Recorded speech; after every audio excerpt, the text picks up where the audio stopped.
அல்ல, நம்மோடு சிங்கங்களாய் பிறந்து குரங்குகளாய் கூணி நிற்கும் அத்தனை மாறம் விட்ட மடையர்களுக்கும் சொல்கிறேன். சொல்வது என்ன?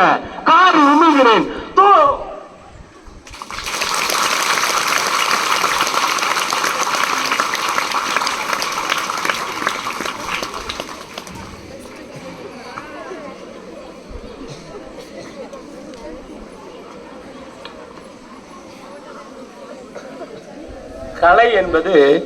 கலை என்பது மனிதனை உத்வேகப்படுத்துவது.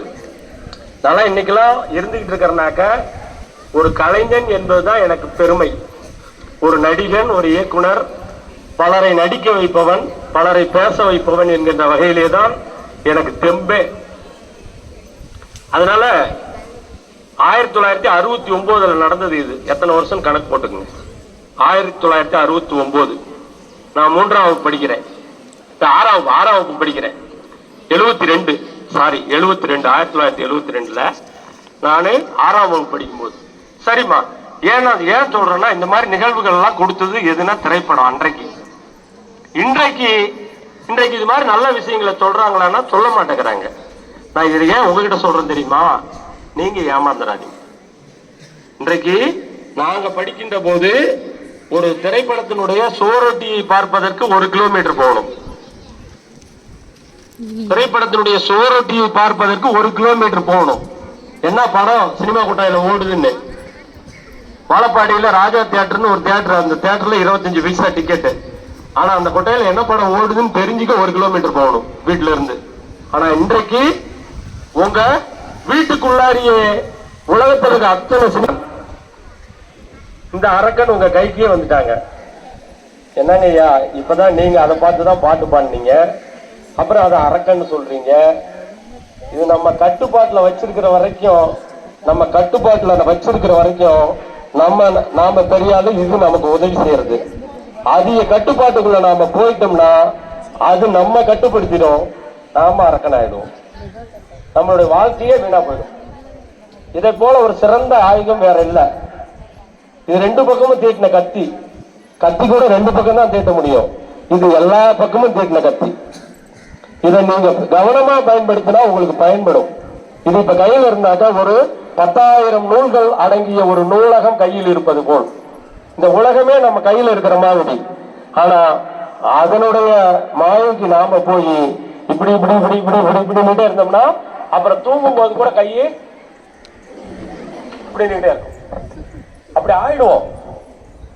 நிஜமா தான் நான் சொல்றேன். அதனால எச்சரிக்கையா இருங்க. இதுகிட்ட பயன்படுத்துங்க, வேணாம்னு சொல்லல. 1000 வருஷமா, 2000 வருஷமா, 5000 ஆண்டா, சரி, குறைந்தது 5000 ஆண்டுகள், குறைந்தது 5000 ஆண்டுகள். அதுக்கு முந்தைய பழமை இருக்கிறது, அது பின்னாடி நான் சொல்றேன். இந்த பழமையை பற்றி சொல்லுகின்ற போது பின்னாடி சொல்றேன். அவ்வளவு பழமை வாய்ந்த, பெருமை வாய்ந்த மொழி நம் தமிழ் மொழி. உலகிற்கே நாகரீகத்தை கற்றுக் கொடுத்தவர்கள் நாம். உலக நாகரீகத்துவே தோன்றிய இடம் வேறன்னு சொல்றான். உண்மையில் தோன்றியது, உலகில் மனித இனம் தோன்றியது தமிழகத்தில் தான்.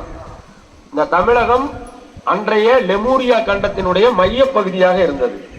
உலகில் மனிதன் தோன்றி நாகரிக வளர்ச்சி பெற்றது எல்லாம் தமிழர்களால் தான் என்று பெருமையோடு மார்தட்டி கொள்ளலாம். அத்தகைய தமிழ் மொழி பெருமை வாய்ந்த மொழி. பல்லாயிரம் புலவர்கள் பல இலக்கியங்களை படைத்து நமக்கு வைத்துட்டு போயிருக்காங்க. அத்தனையும் நமக்கு கிடைக்கல. எந்த மொழியிலையும் உலகத்துல கிடையாது. அவ்வளவு சிறப்பு வாய்ந்த தமிழ் மொழியை நாம் என்ன பண்ணக்கூடாது? அழிய விடக்கூடாது. அது அழியாது. தமிழை யாராலும் அழிக்க முடியாது, அது வேற விஷயம். ஆனா நாம் அழிக்க கூடாது. சமையல் அறைன்னா தெரிய மாட்டேது, கிச்சன் தான் தெரியுது. அப்படிதானே? நிறைய சொற்கள் தமிழ் சொல்லுக்கு நமக்கு தெரிய மாட்டேங்குது. ஆனா ஆங்கிலத்துல சொன்னாவும் வேறு மொழியில சொன்னாவும் வேறு மொழி என்று தெரியாமலே பயன்படுத்தி கொண்டிருக்கின்றோம். ஒரு பெரியவர் இருந்தார், அவர் தன்னுடைய பேரையே மாத்திட்டார். வேற்று மொழி கலந்து இருக்குங்கிறதுக்காக வேதாச்சலம் என்கிற தன்னுடைய பெயரை மறைமலை என்று மாற்றி, தமிழா நீ பேசுவது தமிழா, தமிழா நீ பேசுவது தமிழா, அன்பான அன்னையை மம்மி என்று அழைத்தாய், அருமை தந்தையை டாடி என்று அழைத்தாய். அன்பான அம்மாவை மம்மி என்று அழைத்தாய், அருமை தந்தையை டாடி என்று அழைத்தாய். தமிழா நீ பேசுவது தமிழா. இது மாதிரி சொல்லிக்கிட்டே போவோம். அந்த பாடல் காசி ஆனந்தன் எழுதியிருக்காரு. நம்ம எவ்வளவு தப்பு பண்றாங்கிறத அந்த பாடல் எங்கேயாச்சும் நீங்க கைபேசியிலோ அல்லது வேற